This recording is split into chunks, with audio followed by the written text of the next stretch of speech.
समझो इतना सब करके भी समझो स्ट्रेस आया और वो स्ट्रेस मतलब डिस्ट्रेस प्रूव हो रहा है, उसकी वजह से कुछ प्रॉब्लम्स हो रहे हैं, तो वो लोग कैसे पहचानना चाहिए? स्टूडेंट्स हो या फिर उनके पेरेंट्स हो, तो उनको कैसा पता चलेगा कि ये मतलब आउट ऑफ कंट्रोल जा रहा है? जैसे एक जो कर्व होता है कि जैसे-जैसे स्ट्रेस बढ़ता है वैसे-वैसे परफॉर्मेंस बढ़ जाता है और एक लेवल आ जाता है जहाँ पे हाईएस्ट परफॉर्मेंस होता है और उसके आगे अगर स्ट्रेस हुआ तो परफॉर्मेंस कम होने लगता है। मतलब उस स्ट्रेस की वजह से बच्चे पढ़ाई में कंसंट्रेट नहीं कर पाएँगे, कंसंट्रेट कर नहीं पाएँगे तो वो याद नहीं रख पाएँगे। जितना भी है वो मतलब वो जो ऑलरेडी याद किया हुआ है वो भी भूल सकते हैं। तो ये जो डिस्ट्रेस है या फिर वो स्ट्रेस के जो सिम्पटम्स है कि ज़्यादा स्ट्रेस हो रहा है या फिर उसका इफ़ेक्ट से ज़्यादा अफ़ेक्ट हो रहा है, तो वो बच्चे कैसे पहचान पाए या फिर उनके पेरेंट्स कैसे पहचान पाए? या ये बहुत जरूरी बात आपने कही कि हर एक का तनाव या स्ट्रेस आने का लक्षण अलग हो सकता है। तो ये हमको स्ट्रेस हो रहा है ये पहचानना बहुत जरूरी है, क्योंकि अगर हम पहचानेंगे तभी उस पे सुझाव लेंगे या कुछ बदलाव करेंगे या हेल्प लेंगे। तो तनाव के जो सिम्टम्स होते हैं वो क्यों होते हैं वो पहले हम समझेंगे। हमारा दिमाग हमको कोई भी जोखिम या धोखा जब भी होता है तो एक इमोशनल रिस्पॉन्स देता है। उसको फाइट फ्लाइट या फ्राइट रिस्पॉन्स बोलते हैं।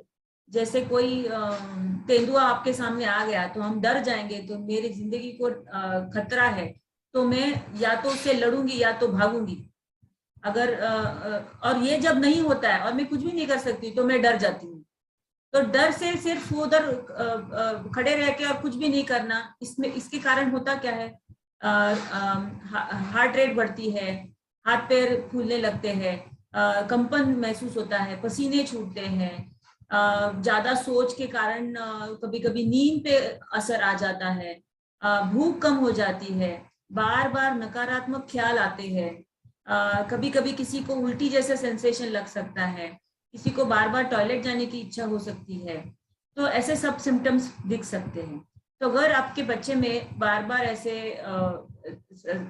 दिख रहा है कि वो बहुत ही घबरा रहा है, बार बार आपको पूछ रहा है मम्मी मैं पास होऊंगा क्या, डैडी मैं पास होऊंगा क्या, मुझे ये आता नहीं वो आता नहीं, इसी तरह से बात कर रहे हैं, या तो भी सो ही नहीं रहा है, या ठीक तरह से खाना नहीं खा रहा है, या तो फिर ऐसे बहुत उदास लग रहा है, रोना आ रहा है, तो ऐसे सब सिम्टम्स अगर दिख रहे हैं तो स्ट्रेस ज्यादा हो गया है। तो अभी वो पढ़ाई से मन हट गया है तो, और वो पढ़ाई हो ही नहीं रही है, बस बुक लेके बैठा है लेकिन दिमाग में कुछ घुस ही नहीं रहा है, तो यानी ये सिम्टम्स बहुत ज्यादा हो गए, तो उसे अभी मदद की जरूरत है। तो ये बहुत जरूरी लक्षण है, और हर एक आदमी या व्यक्ति की लक्षण अलग हो सकते हैं। तो उसके माता पिता उसको अच्छी तरह से या टीचर्स उसको अच्छी तरह से समझ सकते हैं, और अगर ऐसे लक्षण दिखे तो जरूर उससे बात करना है, अगर जरूरत पड़ी तो काउंसलर या की मदद ले सकते हैं।